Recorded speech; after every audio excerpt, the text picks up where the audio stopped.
ஒரு சிறிய கிராமத்தில் சோமு என்ற கடின உழைப்பாளி விவசாயி வாழ்ந்து வந்தார்.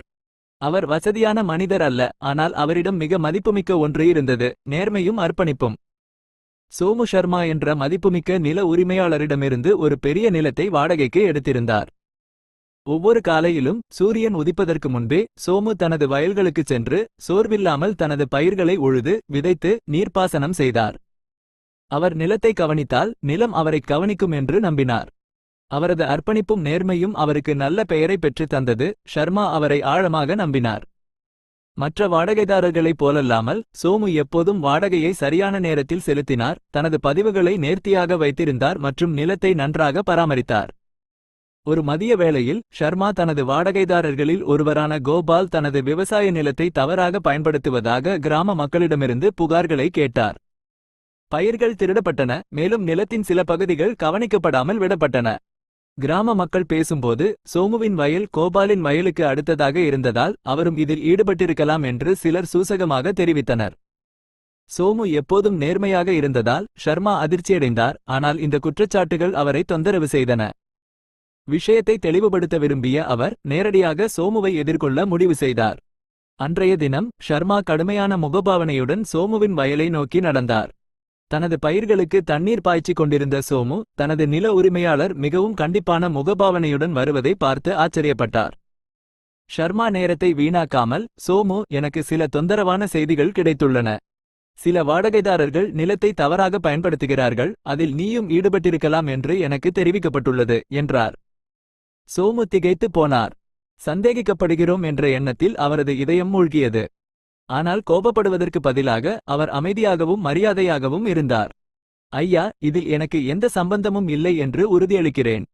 எனது வேலை எப்போதும் நேர்மையாக இருந்தது, எனக்குச் சொந்தமில்லாத எதையும் நான் எடுத்ததில்லை என்று அவர் உறுதியாக கூறினார். தனது அப்பாவித்தனத்தை நிரூபிக்க சோமு தனது பண்ணை பதிவுகளை எடுத்தார். ஒவ்வொரு செலவு, பயிர் விளைச்சல் மற்றும் வாடகை செலுத்தியதை காட்டும் நேர்த்தியாக வைக்கப்பட்ட புத்தகங்கள். தயவு செய்து பாருங்கள் ஐயா, நான் விதைத்த ஒவ்வொரு விதையும், நான் சம்பாதித்த ஒவ்வொரு நாணயமும் இங்கே பதிவு செய்யப்பட்டுள்ளது.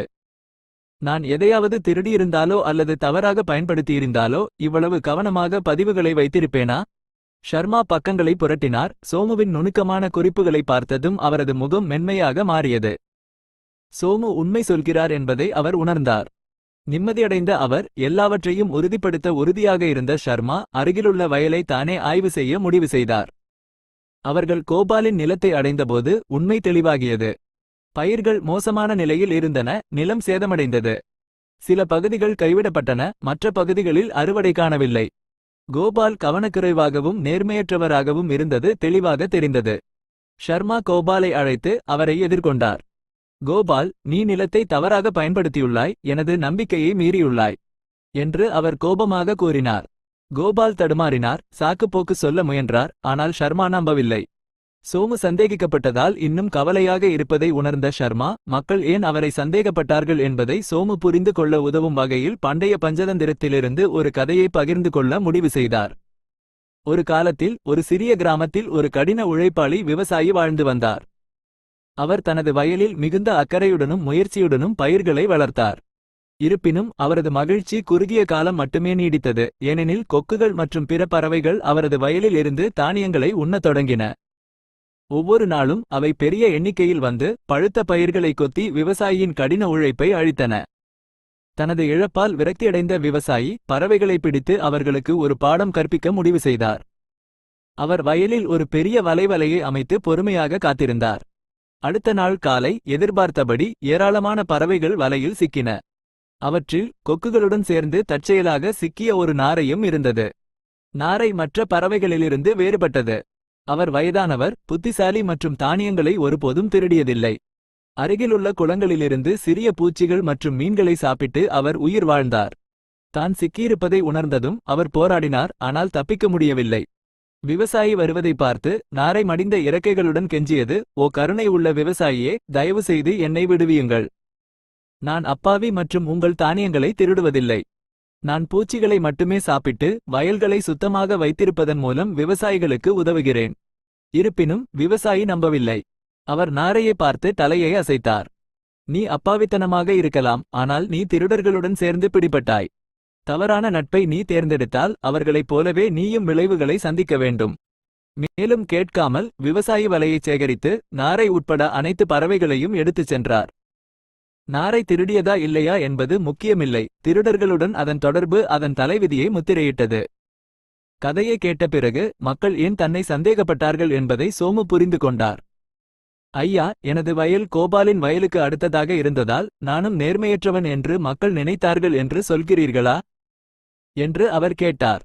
ஷர்மா தலையசைத்தார். ஆம் சோமு, கதையில் உள்ள நாரையைப் போலவே நீ ஒரு கெட்ட சூழ்நிலையின் நடுவில் சிக்கினாய். மக்கள் அவர்கள் பார்ப்பதை வைத்து தீர்மானிக்கிறார்கள். சில நேரங்களில் ஒரு நேர்மையான நபர் கூட தவறான நட்பால் சூழப்பட்டிருந்தால் சந்தேகிக்கப்படலாம். சோமு ஆழ்ந்த மூச்சை எடுத்து தலையசைத்தார். எனக்கு இப்போது புரிகிறது ஐயா. ஆனால் எனது அப்பாவித்தனத்தை நிரூபிக்க எனக்கு வாய்ப்பு கிடைத்ததற்கு நான் நன்றியுள்ளவனாக இருக்கிறேன். சோமுவின் நேர்மைக்கு வெகுமதியாக ஷர்மா அவருக்கு கூடுதல் நிலத்தை பரிசாக வழங்கினார். அது நல்ல கைகளில் இருக்கும் என்று அவருக்கு தெரியும். சோமு மிகவும் உணர்ச்சிவசப்பட்டார். நன்றி ஐயா, இந்த நம்பிக்கையை நான் ஒருபோதும் குறைத்து மதிப்பிட மாட்டேன் என்று உறுதியளிக்கிறேன் என்று அவர் நன்றியுடன் கூறினார். கிராமத்தில் சூரியன் மறையும்போது சோமு தனது பண்ணையில் தொடர்ந்து வேலை செய்தார். நேர்மை எப்போதும் சிறந்த வெகுமதிகளை தரும் என்பதை அறிந்து கொண்டார். இந்த கதை நேர்மையும் வெளிப்படைத்தன்மையும் நம்பிக்கையை வளர்க்கும் என்பதையும், கடினமான காலங்களில் கூட சரியானதைச் செய்வது எப்போதும் நல்ல பலன்களை தரும் என்பதையும் நமக்கு கற்பிக்கிறது. நீதி: ஒருவன் எவருடன் பழகுகிறானோ அவனை வைத்தே அவனது குணத்தை அளவிடுவார்கள். நீங்கள் நேர்மையாக இருந்தாலும் தவறான நபர்களால் சூழப்பட்டால் சிக்கலில் சிக்க நேரிடும். நல்லவராக இருப்பது போலவே உங்கள் சுற்றுப்புறங்களைப் பற்றி கவனமாக இருப்பது முக்கியம்.